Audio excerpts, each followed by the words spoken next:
up, dumpers? It's been a minute. So with award season now wrapped up thanks to this year's lackluster Academy Awards, we can now set our sights on the future of movies and television. And with the recent announcement that AT&T is selling off their stake in WarnerMedia, it's only a natural question to ask. What's next for Hollywood? I myself am fairly certain that our questions on the future can actually be found if we look to the past. And ironically, we have cable TV, of all things, to thank for this solution. Who would have thunk?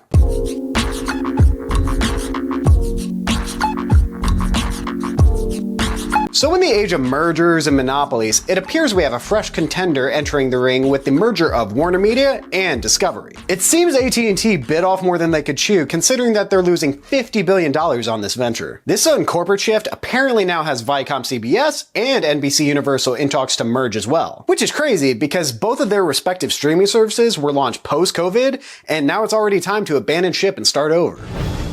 It's just good business. Anyways, critiquing big business isn't the point of this video, although it easily could be. Today, I'm going to look at two main subjects of how modern streaming services are actually looking to tactics from the 90s to beef up their business. I'll be covering content and pricing in their own chapters if you want to jump around, and like always, my sources are down in the description right below the like button. So, to kick things off, let's look at the most important aspect for many of us, the actual quality of the content that these streaming services are offering. Although the Oscars this year left a lot to be desired, they did give us an insight as to what consumers want and where the industry is headed. Disney and Netflix took home over half of the awards that night, many of the wins being exclusively hosted on their respective streaming services. As I've talked about before on the channel, the pandemic dramatically altered how studios are promoting and distributing their programs. Many of these media juggernauts are putting more focus and funding into original programming, which may sound like a good thing, but may actually be a double-edged sword. In the modern world, there have never been more options of things to watch or services to watch them on. Compare that to 50 years ago when broadcast television gave us 3 channels with pre-selected programs and maybe a public access or an educational channel as well. CBS presents this program in color. The following program is brought to you in living color on NBC. This is an ABC color presentation.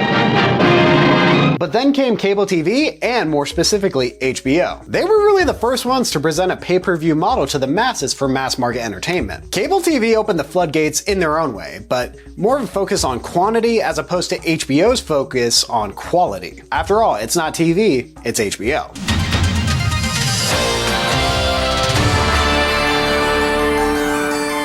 And as we all know, one of those outlets adapted to modern times and the other one is basically dead. But why is cutting the cord such a relevant thing right now? The obvious answer would be money, and you would be correct, but we'll get to that more in the next section. I think something that's often overlooked in this conversation is the immense amount of possibilities and options presented to the customer. You might have heard a rendition of the line, "There's 100 channels on TV, yet nothing to watch." 200 channels and nothing but cats. That obviously spawned from cable TV. After about a decade or two of people having access to so much content, the charm eventually wore off and they just grew bored. Funnily enough, we're at the starting point of that with streaming right now. With dozens of streaming options out there and literal millions of programs to choose from, many people are going through hard streaming fatigue. In addition, consumers are smarter than ever before, so they're often questioning what's being done with the data that they're giving these services. Add to the fact that big tech companies such as Apple are encouraging closed ecosystems, it can be even more difficult to cut the cord for streaming.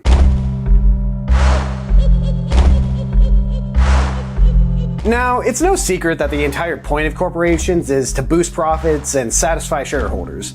It's an endless loop, what are you gonna do? But it can be pretty interesting to see the methods and tactics that these media companies use to boost their subscribers. Being that we're in the era of subscription-based entertainment, many of these big groups are using their conglomerate status to offer package deals. I'm sure many of us out there have received a free trial or a discounted price on a streaming service through an internet or a phone provider. For instance, I only have a Hulu subscription because when I was in college, I had the Spotify student deal, and it just kind of came lumped in with mine. Buy Spotify Premium, you cheap f***! But it seems that every other week there's a new merger or acquisition within the entertainment industry. Literally while putting the finishing touches on this video's script, Amazon announced that they're buying MGM for $8.45 billion.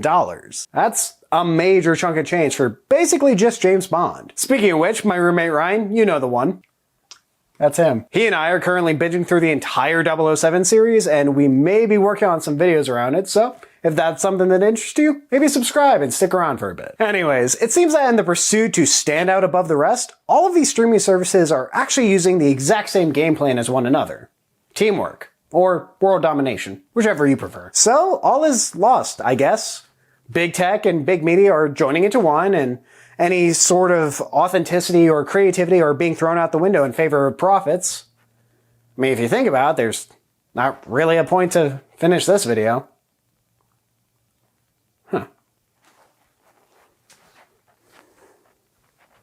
Psych dumpers, you think I'm gonna end the video that way? Come on, let's wrap this up.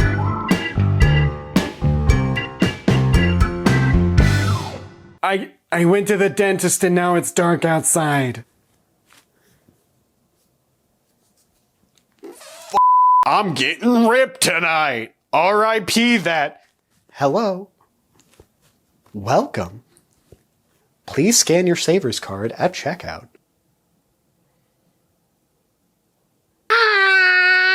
Please don't clip that.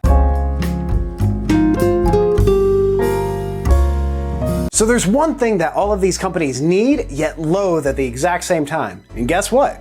It's all of us, the customers. Are you tired of paying premium prices for several streaming services? Great! Cancel them. They'll have to listen to us if we speak with our wallets. Are you upset about big business and their lack of care for art and creativity? Wonderful. Make some of your own and share it with people. They'll have to pay attention to us if we take some of theirs. An important note here is to still support and spotlight the artists and creatives and the works that they make. All the way from TikTok to the tip top. And at a certain point, the number of new subscribers that these companies can attain will dwindle, so they're gonna have to start valuing the current customers that they actually have. Funny thing is, subscription cancellations are already on the rise, and these monopolies know it. For instance, consumers actually spoke up against the streaming fatigue issue, and Netflix actually listened and added a linear watching option for those that wanted it. Some Netflix customers can choose to watch something specific, or just let someone else decide for them, but either way, the power is still with the player. So from linear style TV viewing to the bundling of entertainment packages to a massive shift in the entertainment industry as a whole, we can now see how streaming services became 90s cable television. Well, Dumpers, what do you think? Did I miss any thoughts on the matter? You gotta let me know down in the comments or hit me up on any of my socials. I'm currently working on a video about the mysterious marketing of Donald Glover, so if that's something that would interest you, make sure and subscribe and check out some of my other videos in the meantime. Special thank you to all of my patrons, but as always guys, I have been Andy, you have been Danny, and thank you for watching.